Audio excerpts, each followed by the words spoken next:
Hello everyone. Welcome to You Dreamt This. I'm so glad you're here. Tonight's dream takes us somewhere deep, into the forest, a place where the rain falls gently, and something watches silently between the trees.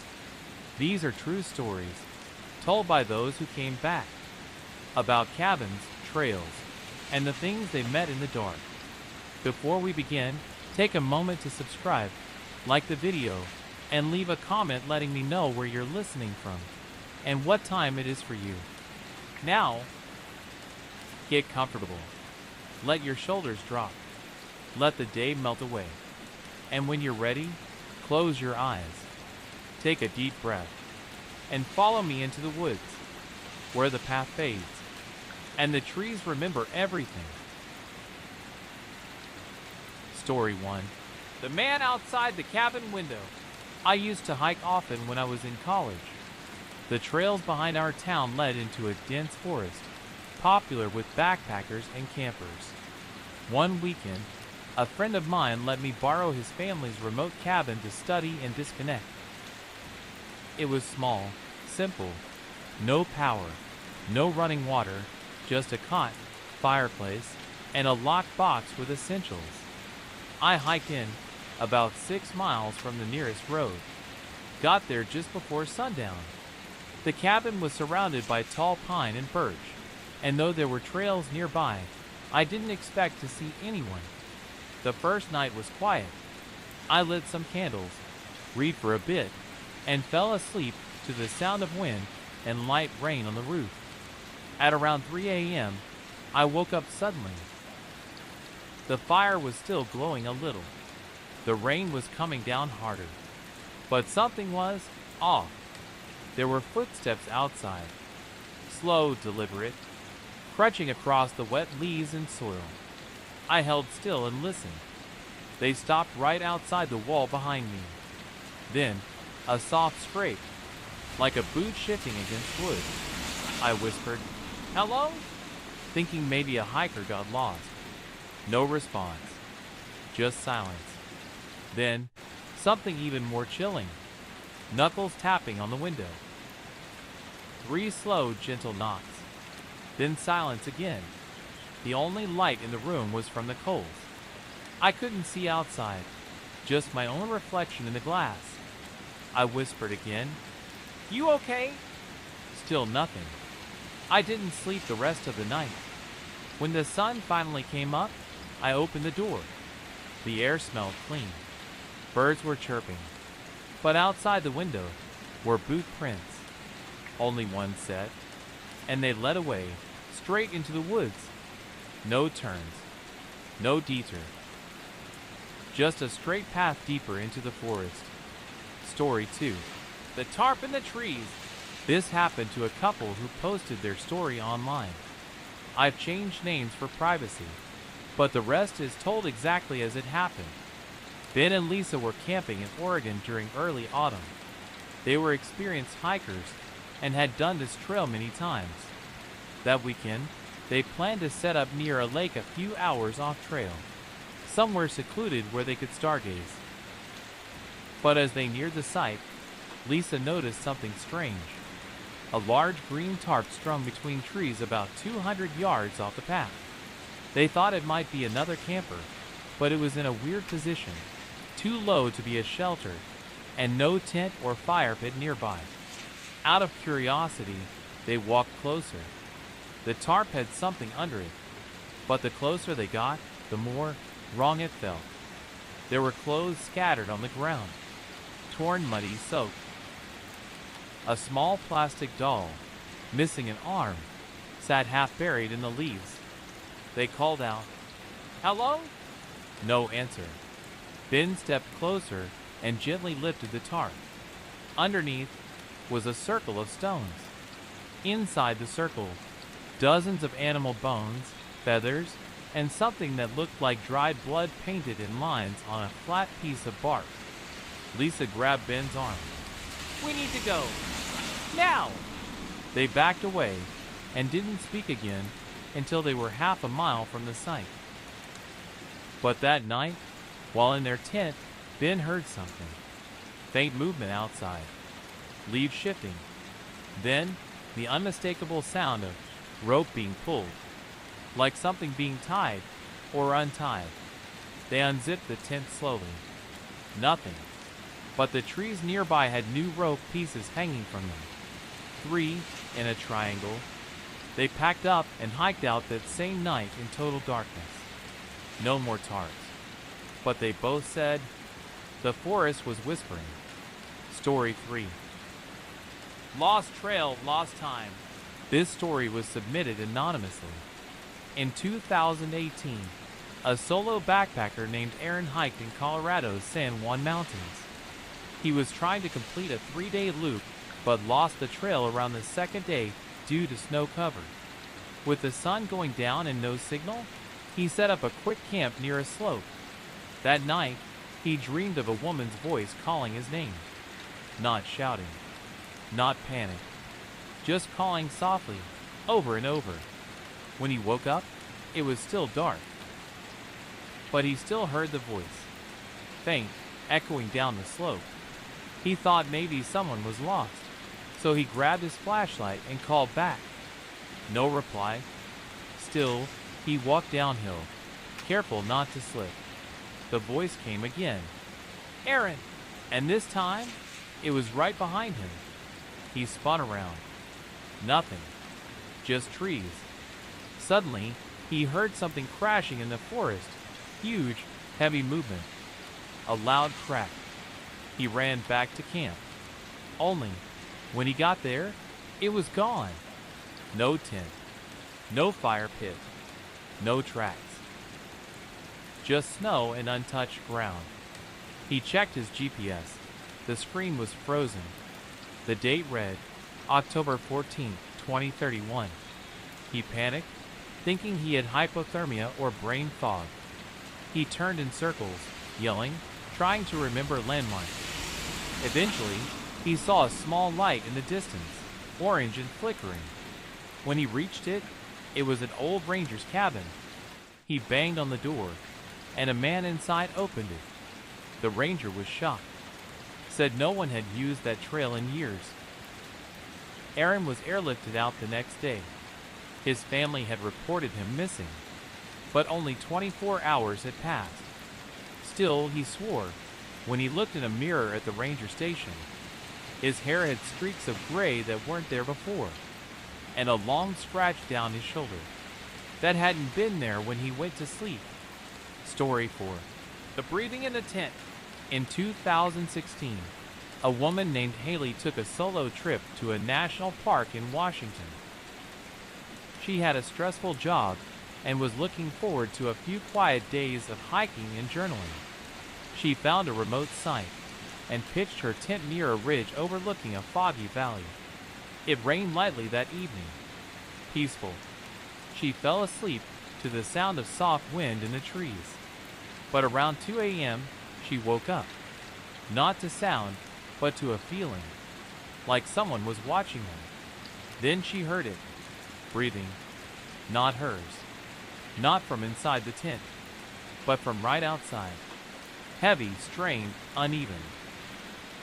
She froze, clutching her sleeping bag, heart pounding so loud she could barely hear. The breathing moved, slow footsteps, circling the tent. Once, twice. Then it stopped. Silence. And then, from just inches away, on the other side of the nylon wall, a whisper. Are you warm in there? Haley didn't move. She didn't even breathe. It wasn't until the sun came up that she dared unzip the tent. Nothing was outside. No footprints in the wet leaves. No sign of anyone. She left the woods that morning, but said she still hears that whisper, sometimes when it rains. Story 5. The Tunnel in the Hillside. In Northern California, near the Shasta Trinity National Forest, there's a hiking trail that locals avoid after dark. This story comes from a park ranger named Darius, who worked there for 11 years. He said hikers would sometimes report a strange echo, like wind passing through a tunnel, even though there were no caves nearby. One day, after a bad storm, Darius was inspecting landslide damage. That's when he found something behind a fallen tree, a narrow opening in the hillside, about 4 feet high, unnatural, dug by hand. Curious, he radioed in and said he'd check it out. He entered with a flashlight. The tunnel went deep, farther than expected. The walls were smooth, like they'd been scraped clean. Then he found drawings, crude symbols scratched into the dirt, circles, eyes, and stick figures with their arms raised, dozens of them. Suddenly, the air got colder. His radio crackled, then died. And from somewhere deeper in the tunnel, he heard footsteps. He called out, "Is someone there?" No reply, just a sharp breathing sound, like something sniffing the air. He backed out fast and didn't stop until he was back in daylight. But when he looked back, there was no tunnel, just solid earth. He swore he wasn't hallucinating. And when he told his supervisor, they just told him never to go back.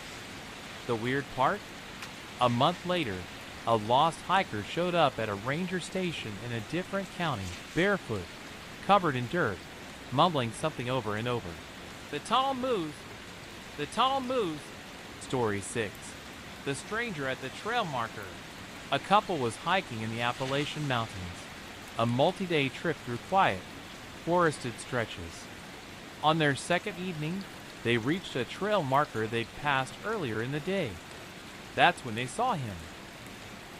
A man standing completely still behind the wooden signpost. He was dressed like a hiker, but his clothes were outdated. Heavy denim and old canvas pack. His face was obscured by shadows, even though the sun hadn't fully set. They waved. "Hey! You all right?" He didn't respond, didn't move. Then, slowly, he raised one arm and pointed. Not at the trail, not at them, but at the woods, thick, wild growth in a direction where no path existed. Then he vanished. They didn't see him move. 1 second he was there. The next, the space behind the sign was empty. They left the trail early the next morning. Weeks later, they looked up old missing hiker reports from the region. One caught their eye. A man who vanished in 1982. His photo matched the man by the trail marker exactly. Story 7. The Screaming Tree. This story comes from a solo backpacker in the Pacific Northwest. On a foggy morning, he wandered off trail, trying to find a higher ridge for a better view. Instead, he found something strange. A tree, hollowed at the base, blackened like it had been burned from the inside out. The moment he approached it, the air turned icy. Then he heard it. A scream. Not distant, but coming from inside the tree. It wasn't an animal. It was human, raw, choking, frantic. He stepped back in panic, and the moment he moved, the screaming stopped. The forest returned to silence, but the inside of the tree was still smoldering, still hot, like something had just left it. He turned around and hiked 6 miles back without stopping. He never found the tree again. Story 8. The man in the tent next door. At a public campground near Yosemite, a father and daughter were staying overnight while on a road trip. They'd set up near the edge of the trees, away from most others. The only nearby tent was about 40 feet away, zipped shut, a soft glow inside. That night, around 1 a.m., the daughter woke up to the sound of sobbing coming from the other tent. She nudged her dad. They listened together. The man inside was crying, whispering something over and over. I didn't know they could follow me." Then silence. In the morning, they walked over to check on him, but the tent was empty. No sleeping bag, no pack, no footprints in or out. Just a tent, zipped from the inside. They reported it to the park staff, who just nodded. One of them said, We stopped deciding that spot a few years ago. Story 9. The Log That Bled. During a rainy weekend in Tennessee, a group of friends went hiking and got turned around trying to find their site again. They weren't too worried. They had headlamps, food, and cell reception. As they passed through a dense patch of woods, they came across a huge fallen tree trunk, mossy, thick, hollowed in places. One of them jokingly said, "Looks like something crawled out of that." But as they passed it, one of the friends let out a yelp. The tree was bleeding. Not sap, not fungus, but thick dark red, oozing from a long split in the bark. One of them leaned closer, then immediately backed away. Inside the hollow, scratches, dozens of them, like fingernails, and the outline of a face, like something had pushed against the inside. They turned and left immediately. Later, when they tried to find that log again the next day, it was gone. Story 10. The Man Who Wasn't There. A woman named Renee shared this story from her trip to New Hampshire in 2020. She was hiking solo, clearing her head after a breakup.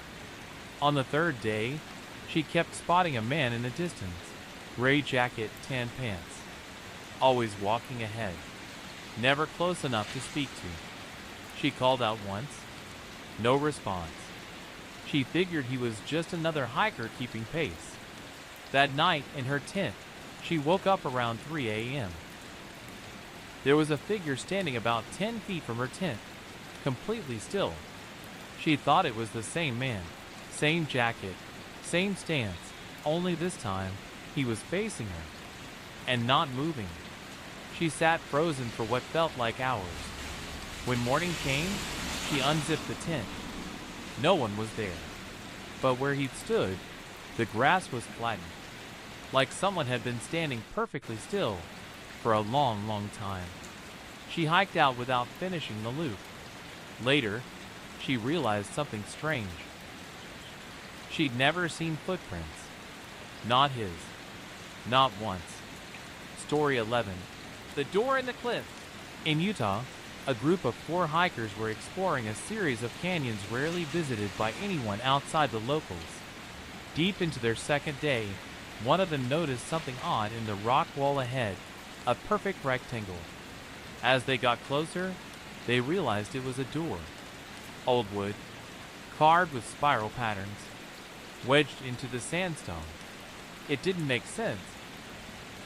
No one could have brought that here without tools or machines. There was no handle, but one of them leaned forward and placed their hand against it. Instantly, they said they felt cold behind the door. Not just air, something deeper, like space without light. They all stood silent for a moment, unsure what they were looking at. Then, the door knocked 3 times, but no one was on the other side. They ran. They checked their phones and compass when they reached camp. Everything was scrambled. GPS showed them in a different state. They never found the canyon again. Story 12. The Eyes Under the Cabin. In a small, hidden retreat cabin in rural Canada, a couple booked a winter getaway to unplug from technology. The host had warned them that wildlife occasionally came close, and not to leave food outside. On the second night, the snow had begun to fall thick. The world was completely silent. That night, while brushing her teeth near the back door, the woman dropped her flashlight and bent down to grab it. When she pointed it back toward the cabin, she caught a glimpse under the porch slats. 2 eyes, reflective, unblinking, watching her. At first, she thought it was a raccoon or fox, but as she backed away, the eyes rose up, too high to be an animal, and still unmoving. She screamed, and her partner rushed in from the other room. When they went outside with a lantern, nothing was under the cabin, but the snow beneath the slats had melted in a perfect shape, long human-sized, curled like something had been laying there, waiting, They left the next morning. Story 13. The forest shifted around us. It was supposed to be a quiet weekend. No drama. No screams. No noise. Just trees, wind, and silence. That's what we all wanted. There were 4 of us, me, my girlfriend Molly, and our 2 friends Sam and Lucas. We'd been planning the cabin trip for months. Just a couple nights out in the Appalachians, in a place Molly's uncle used to own before he passed away. It wasn't listed anywhere. No Airbnb. No rental site. It was one of those hidden cabins that barely even existed on a map. Molly had the hand-drawn directions in her phone. Drive 3 hours, then hike in about 40 minutes. No reception past the parking spot. Just trail, trees, and the cabin. We left late Friday morning. Spirits were high. The drive was smooth. The forest was beautiful. We reached the old gravel parking area around 2:30 p.m. and started hiking in. The trail was strange. Not in a creepy way, not yet. But in that way that makes you second guess how far you've gone. Like time bends slightly. You walk and swear you've covered miles. But your map says you've only gone halfway. We finally reached the cabin around 3:45. It looked exactly how Molly described it. Old but solid. Single floor. Slanted roof. No electricity. Just a fireplace and propane lamps. 1 room with bunk beds and a little kitchen setup. There was a back door that led out to a slope overlooking thick woods. It felt tucked away, secluded in a way that was peaceful at first, like the forest had wrapped around us. The first night was calm. We played cards, made pasta over the gas burner, and watched the stars through the back window. Rain rolled in late, soft at first, then steady. By the time we went to sleep, the roof was drumming with it. That's when things started to feel off. I woke up around 2:30 a.m. Molly was still asleep next to me, breathing slow. At first, I wasn't sure what woke me. The rain? A branch cracking? Then I heard it again. Footsteps. Just outside the window. Slow.